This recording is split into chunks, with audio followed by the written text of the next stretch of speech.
ভারতে আবার কৃষক আন্দোলন মাথাচাড়া দিয়েছে। কৃষকদের বন্ধে ভারতের পাঞ্জাবে অচল অবস্থা। ফসলের ন্যূনতম দাম নিশ্চিত করা সহ বিভিন্ন দাবিতে আন্দোলন করেছেন ভারতের পাঞ্জাবের কৃষকেরা। আন্দোলনের অংশ হিসেবে আজ সোমবার সকাল 7টা থেকে বিকাল 4টা পর্যন্ত বন্ধ কর্মসূচি পালন করে তারা।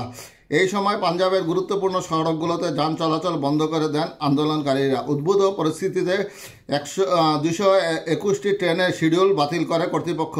সংযুক্ত কিষাণ মোর্চা এবং কিষাণ মজদুর মোর্চার ডাকে এদিন রাজপথে নামেন কৃষকেরা।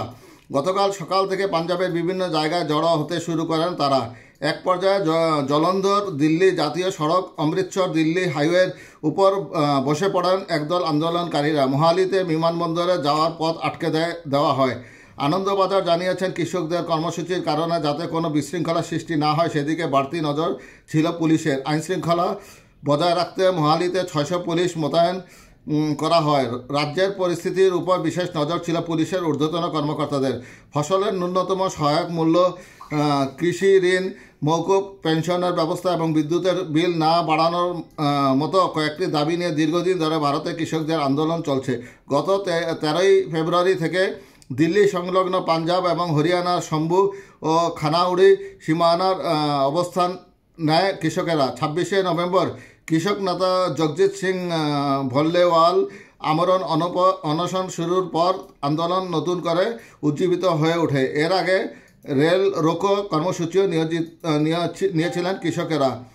কৃষক নেতা সরওয়ান সিং পন্ধের জানান, ডাকসেওয়ালের শারীরিক অবস্থা সংকটজনক, কিন্তু কেন্দ্র সহযোগিতা করছে না। তাই এই ইস্যুতে কেন্দ্রের উপর চাপ সৃষ্টি করাও বন্ধ কর্মসূচির অন্যতম লক্ষ্য। আরেক কৃষক নেতা অভিমন্যু কোহার বলেন, আমাদের আন্দোলনকে দমিয়ে রাখার চেষ্টা করা হচ্ছে। একটা ধারণা তৈরি করা হচ্ছে কৃষকেরা জেদি, কিন্তু কেন্দ্রই নিজেদের অবস্থানে অনড় থেকে কৃষকদের কোনো দাবি মানতে বা আমলে নিচ্ছেন না। অভিমন্যু আরও বলেন, আমরা গান্ধীবাদী নীতিতে চলব। এবার সরকারের উপর নির্ভর করছে তা অনশনরত জগজিৎ সিং ভাল্লেওয়ালের উপর জুলুম করবে নাকি তার দাবি অনুযায়ী উপযুক্ত ব্যবস্থা নেবে। তিনি নিজের জীবন বাজিয়ে রেখে কৃষকদের দাবি আদায়ের জন্য অনশন করছেন। সাধারণ মানুষ আমাদের পাশে রয়েছে। এবার কেন্দ্রকে সিদ্ধান্ত নিতে হবে তারা কি করবে।